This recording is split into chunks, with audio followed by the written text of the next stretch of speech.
Dumb and Dumber 2.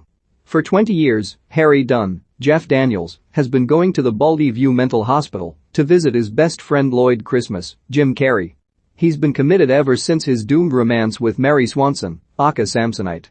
Harry changes Lloyd's waste bag and tells him that he has a medical condition that he's been suffering from. Harry turns to leave when Lloyd begins to mutter something. Harry leans in, only for Lloyd to shout "Got ya." Harry realizes Lloyd has spent the last 2 decades in the loony bin for a gag. And Harry thinks it's awesome. Lloyd decides to leave with Harry, but first they need to take out his catheter. Harry insists on removing it himself, and then he calls upon 2 gardeners to help. Harry brings Lloyd back to their old apartment. Sitting outside is Billy, Brady Bluhm, the blind neighbor boy that Harry and Lloyd previously sold a dead bird to.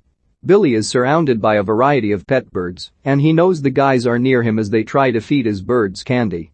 When they get into their apartment, Harry introduces Lloyd to his pet cat Butthole and his roommate Icepick, Bill Murray, a guy who makes crystal meth, but Harry thinks is just good rock candy. He sits Lloyd down and tells him about his medical issue and that one of his kidneys is bad. He needs a donor soon. The two decide to go to Harry's old home, which is right down the street from the apartment. We see his parents are Asian, though Harry does not realize that he's adopted and therefore cannot get a kidney from them. On their way out, Harry's dad gives him his mail that's been piling up since 1991. One of them is a postcard from his old girlfriend Frida Felcher. It says that she's pregnant and she needs Harry to call her. Without any idea where to find Frida, Harry and Lloyd go to the home of their high school friend Pete Stainer, aka P. Stain, who introduced Harry to Frida. Lloyd obnoxiously rings the Stainers' doorbell repeatedly to wake up Pete's parents, only to find out that Pete is dead. From a motorcycle accident Lloyd already knew about, although Pete pulled through since his obituary said he was survived by his parents. Harry then realizes that he met Frida because she worked at a funeral parlor where they did Pete's service. The two track Frida, Kathleen Turner, down at her family's parlor. She is older and significantly less attractive to the guys than they remember her, but they know it's her from a smiley tattoo above her butt, which has since drooped to a frowny face.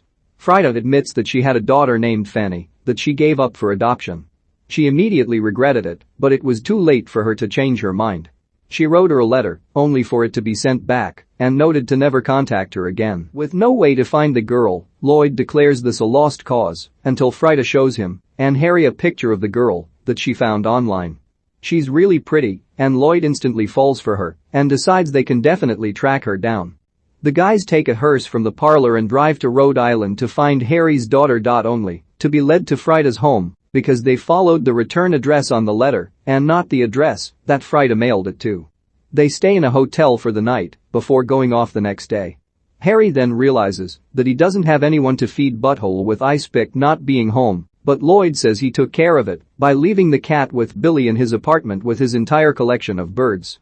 Cut to Billy entering his apartment with his parrot and not realizing Butthole mauled and ate all the birds. We move to the home of Dr. Bernard Pincello, Steve Tom, and his second wife Adele, Laurie Holden. Bernard is the adoptive father of Fanny, who has been living as Penny, Rachel Melvin. Penny turns out to be just as dumb as both Harry and Lloyd.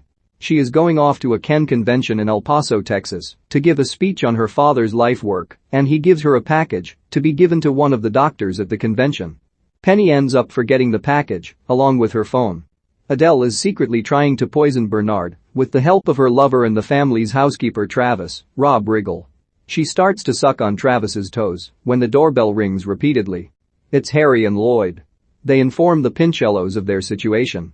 They get an idea of how dumb the two are when Bernard lets Harry call Penny's phone, only for Lloyd to answer and think he's talking to his dead dad. This leads Bernard to realize Penny left the package, which he tells Adele is worth billions. She hatches a plan to let Harry and Lloyd deliver the package to Penny in El Paso, with Travis accompanying them. Travis hits the road with the guys, being forced to listen to their idiocy and being subjected to a prank where Harry and Lloyd fart in the backseat and close the window to leave Travis with the stink. The guys stop at a gas station. There, Lloyd has a fantasy about himself with Penny, where he takes her to prom from Harry's trailer, where he lives with Mama June and a young boy. Ninjas attack at the prom and kill Harry, forcing Lloyd to take revenge. He kills them in graphic ways, like ripping a ninja's nuts off with a whip. He then pictures himself and Penny about to make love, though he snaps out of it.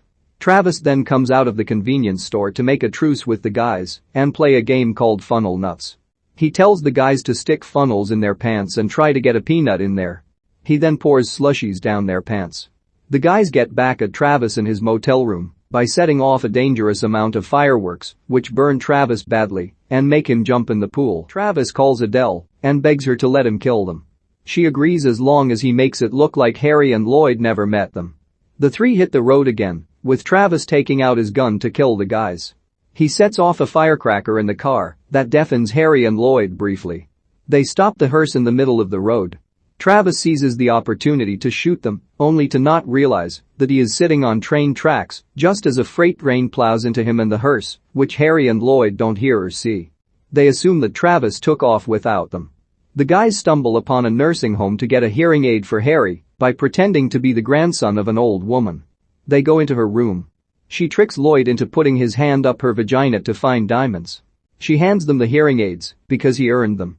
Looking for a vehicle, they stumble upon their old Mutzkut's van. They take it for a ride, only for it to break on the road. They steal a Zamboni. Adele hears of Travis's death from his twin brother Captain Lepenkit. The man is a former special ops guy with the skills and know-how on killing. He appears behind Adele in camouflage and agrees to kill Harry and Lloyd. The guys make it to El Paso for the Ken convention. Lloyd finds a nerd that knows Penny and gives him a phone for her to call him on. Without a ticket, they try and force themselves in dressed as scholars in graduate caps and robes. This fails. One scientist comes around to hear that Penny is there with her father.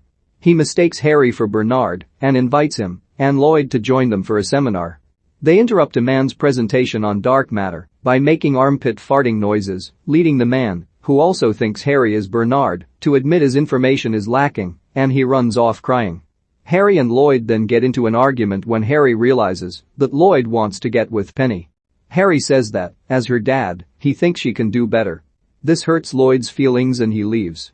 Harry is then invited to judge a young inventors competition.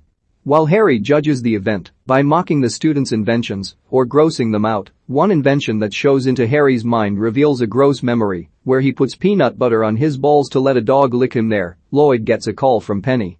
They arrange a meeting at a fountain after he tells her that he's there with her dad. They go to a restaurant where Lloyd gives Penny the letter from Frida. Penny reads it out loud and Lloyd hears that she was conceived at a spot where Lloyd took many women to have sex with. This leads him to think that he is actually Penny's father. He then realizes that now Harry can't get a kidney. Adele arrives at the convention and exposes Harry as a fraud when she tells the heads of the convention that he is not her husband. Frida also arrives and sees Penny, and neither of them can get in without a ticket or credentials. Penny is sad since she can't meet her real dad. Frida pulls the fire alarm and everybody exits. Harry runs into Frida and Penny, only for the moment to be ruined by Lepenkit pulling a gun. They run into the bathroom where he and Adele follow. The villains find Harry, Frida, and Penny and aim their guns at them. Lloyd then bursts in and tells Harry that he is not Penny's dad while holding a box that contains Lloyd's kidney. He crossed a border into Mexico and got surgery to give up his kidney for his best friend. Frida also mentions that Lloyd isn't Penny's dad either. Then three cops bust in with a healthy-looking Bernard who knew that Adele was conspiring against him. The package he gave Penny were just cupcakes for one of the convention heads. Adele then turns her gun on Penny, but Lloyd jumps in front of the bullet. Adele and Lepenkit are arrested. Harry is rushed to the hospital, where he reveals that he was pranking Lloyd on the kidney thing. Both Lloyd and Penny think it's awesome, even though Lloyd did get his kidney removed, only for him to be carrying a pork chop. The doctors wheel Harry in to be treated for his wound. Outside, Penny meets the Stainers, who are her grandparents, and therefore, her father was P. Stain. Harry and Lloyd are then told by Frida that neither of them had sex with her. They also happen to not know how sex works, thinking they got Frida pregnant by touching her breasts or French tickling her. Harry and Lloyd are later walking together, with Harry saying he knew Lloyd was faking his mental illness months ago and then planned to get him back. They then lament that they once again never got the girl until they spot two gorgeous women walking in their direction. They decide not to waste this opportunity and they end up shoving both women into a bush as a joke. They run off and high-five each other. After the credits, Harry and Lloyd are riding in the Zamboni, complaining that they got the wrong milkshakes when in fact, they are drinking each other's milkshakes. They toss them backwards for the shakes to hit the truck of their old nemesis C-Base. He follows the two idiots as a text comes up for Dumb and Dumber 4, coming in the summer of 2034.